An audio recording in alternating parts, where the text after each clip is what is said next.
Hey YouTube, it's me again. It's been a while.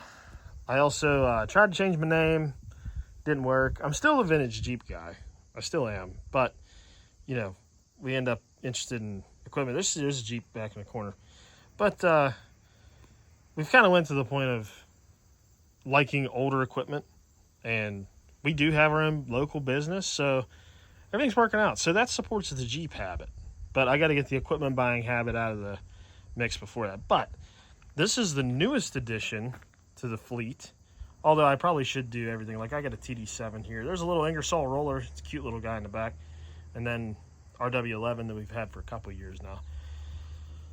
I probably should do equipment videos on all this stuff, just because, I mean, some information is actually really good. It is, especially for the older equipment. So what we're dealing with is a International 125C series. So they were made from like 67, 68, all the way up to like 74, I think, if I'm not mistaken. I'll double check that. That's all over the forums. This machine, I think, is around a 68, so it's the prime muscle car era of equipment. Awesome, like it really matters. But it runs the 239, naturally aspirated, not the turbocharged, although a lot of people think the 125s run just a turbocharged engine. That was the E series. The C series got the NA, which is the same engine that's in the little TD7 over here. But for size, it's not too much bigger. It is heavier. It's like 19,000, somewhere around in there. Although it does have a nice little add-on in the back that you guys will get to see. But engine for engine, I mean, they're both really good. It's still good on power. This one's seen a couple of fresh rebuilds. As you can see, she was painted over top of, I think, twice, maybe 3 times. But I bought the machine out of a farmer's estate, semi-running. We had to go get it running. It had a bunch of fuel leaks and stuff. And you notice my auxiliary return spring here, because these springs down in here aren't really doing their job, and the O-ring is stiff. And that came from an international mechanic for years, so I trust the man. He knows what he's talking about.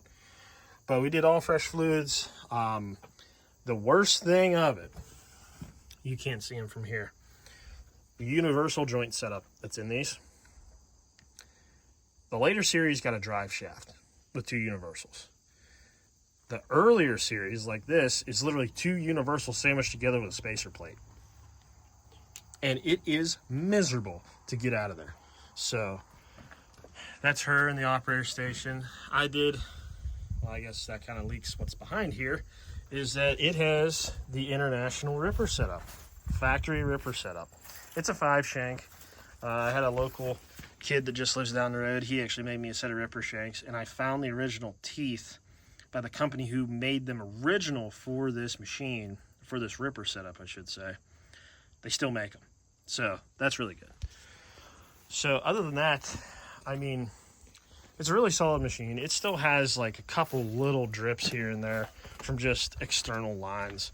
But other than that, I mean, the pins are tight. Everything takes grease. It has the muffler underneath the hood, so therefore I can run the big old Killdozer stack, which it's like 4 1/4. It's actually conduit, but it's galvanized, and it's been outside for how long. It hasn't rusted, so I guess I'm onto something. But the undercarriage on this thing, I will say, they're Burcos. It's aftermarket. But, I mean, the chain, the rails, the bushings, everything they're just so nice. They really are. They're so nice. But hours, I don't even know how many hours on this machine. It stopped working about 2000, but it's got a lot of still original touches on it, except for the temperature gauge, which I'm probably going to just put a Stuart Warner in it. But I just had it out. We just hauled it here, and I had a pile of dirt, just playing around with it just to see how it would do. No slipping in the transmission or anything like that. So I hope it's going to actually be a really good machine, moving forward. But the size difference, just the top of the hood, it's not really that substantial. I expected massive amounts, but it's not really that bad. It's got really good manners to haul. Haul's really nice. But I still need to give it a pressure wash and clean the tracks like I typically do. But yeah, hopefully it'll be a really, really nice addition to the fleet of junk that we just keep running. Not going to say it's junk because they're all pretty tight. They're all pretty tight machines.